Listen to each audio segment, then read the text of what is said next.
आम खबर दें, पाकिस्तान और अफगानिस्तान के दरमियान 48 घंटे के सीज फायर का वक्त खत्म हो गया है। दोनों जानिब से जंगबंदी के लिए मजीद तोसी का ऐलान नहीं किया गया।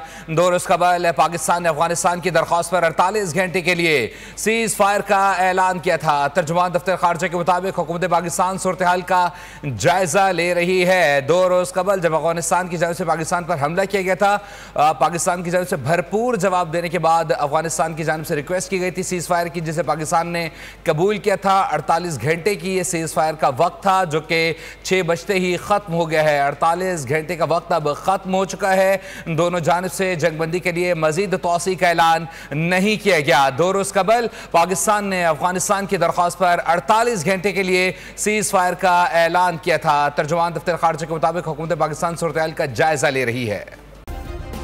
सब्सक्राइब करें और बेल दबाएं ताकि कोई खबर रह न जाए।